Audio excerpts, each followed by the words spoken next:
話說有一日我問我老友全世界最好食嘅 pizza 喺邊，佢話喺意大利嘅拿波里。上網做完 research 鎖定咗呢3間之後，我就直接出發。今次搭嘅晏晝機，所以機場都唔算好多人。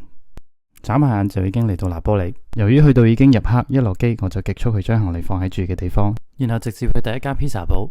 呢間叫 Pizzeria d'Attilio。雖然去到嗰陣已經夜晚9點半，但係出面都依然有人排緊隊。我叫咗2個 pizza，一個有肉，另一個係炸嘅。有肉嗰個係6角形，而炸嗰個上面有希松粒、梨、檸檬皮，又甜又鹹咁。但係呢2個我都覺得麻麻地，第一集出師不利。有人話呢個係用嚟屙尿嘅，但係我唔係好信，有冇人可以 confirm 下？第二日起身飲咗杯咖啡同食咗件餅之後，就坐火車去呢個叫 Pompeii 嘅遺跡。佢喺2000年前有差唔多2萬人住，可惜附近嘅一個火山突然爆發，將呢個城市牢牢咁埋喺火山灰下，直至300年前先被人發現。我有啲後悔去之前冇做更加多關於呢個地方嘅功課，令到入咗去之後覺得度度都差唔多樣，未能完全感受到呢個地方嘅歷史感。睇完遺跡之後，我就去第2間嘅 pizza 鋪，佢叫 Diego Vitagliano。呢間餐廳7點開門，我6點半就到咗，但係已經見到好多人排緊隊。入邊嘅裝修簡簡單單，但係我覺得都幾 modern。坐低之後叫咗個 margarita 同埋一個有開心果醬同火腿嘅 pizza。老實講，個 margarita 我就覺得麻麻地，但係個開心果 pizza 就真係好撚好食。最尾叫咗2個 pizza， 2個嘢飲，埋單都只不過係30歐。食完走嗰陣仲見到咁多人排緊隊，之後去咗隔籬間肉鋪，見間鋪同啲肉都咁靚，我就決定買啲肉、買啲芝士同埋2塊包做聽日嘅早餐。買完之後喺行翻屋企嘅途中，發現咗呢個廣場，喺呢個咁靚嘅景下，忍唔住即興野餐。食完之後繼續我回家嘅路程，見到呢間好 grand 嘅 coffee shop， 叫咗2個甜品同買咗呢 set 杯。set 杯係我喺拿波里買俾自己嘅第一樣手信，亦都係我買嘅第一樣手信，因為我淨係會買手信俾自己。旅程嘅第3日亦都係我最期待嘅一日。食完呢個早餐之後，我就開始上路。第一站我去揾一個阿根廷人，拿波里嘅市長講過佢就係拿波里，而有啲人就話佢係拿波里嘅神。呢個人就係將佢職業生涯嘅高峰奉獻咗俾拿波里呢隊波嘅馬勒當拿。而揾佢嘅同時，好彩咁撞到呢個 parade。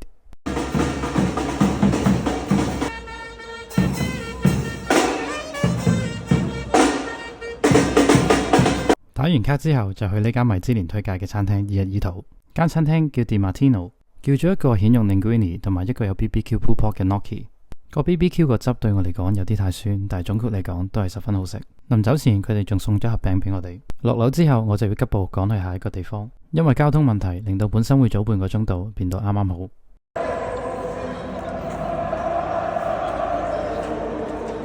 去到嗰陣仲要排隊先入到球場，搞到埋位嗰陣已經開咗波10分鐘。不過點都好，你睇下個氣氛。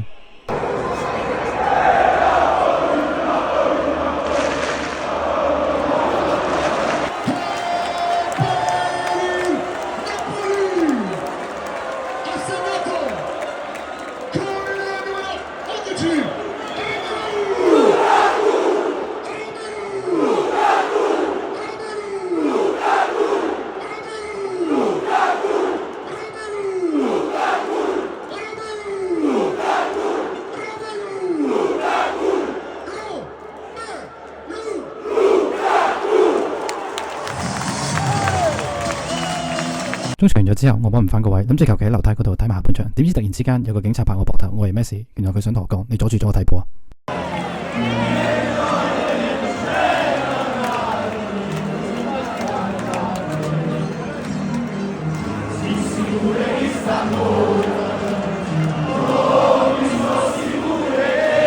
睇完波之後，我就搭地鐵離開球場，之後仲買咗個 gelato 食，再行無限多級樓梯，為嘅就係呢個景。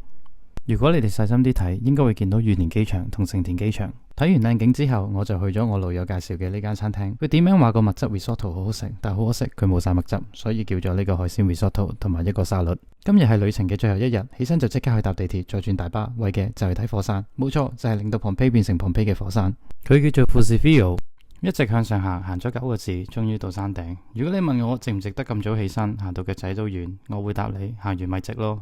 落咗山之後就去咗另一間米芝蓮推介嘅餐廳。呢間餐廳個名叫 Januarius。呢餐最深刻嘅係呢個用 mozzarella 嚟扮麵包嘅三文治，同埋呢個有松露同埋唔知乜嘅意粉。2個前菜，一個正餐，一個甜品，60歐搞掂。食完行咗一陣之後，我又翻去肉鋪。今次真係不能忘記你，叫老細親自發版，俾啲好嘢嚟食，幸福就係咁簡單。食完之後就去埋最尾一間披薩鋪。佢望落去成間茶記咁，但係佢好招積，成個 menu 得4個選擇。本來想叫 Margherita， 即係一半 Margherita 同一半 Marinara， 但係佢話呢個淨係可以外賣。最尾都係就咁叫 Margherita， 呢個手咁大嘅 pizza 淨係6歐。呢個應該係全世界最好食嘅 Margherita， 而呢個 pizza 嘅劊子手就係呢位仁兄。呢個旅程嘅總結係，如果你同我一樣為咗 pizza 同足球而嚟，你一定唔會失望。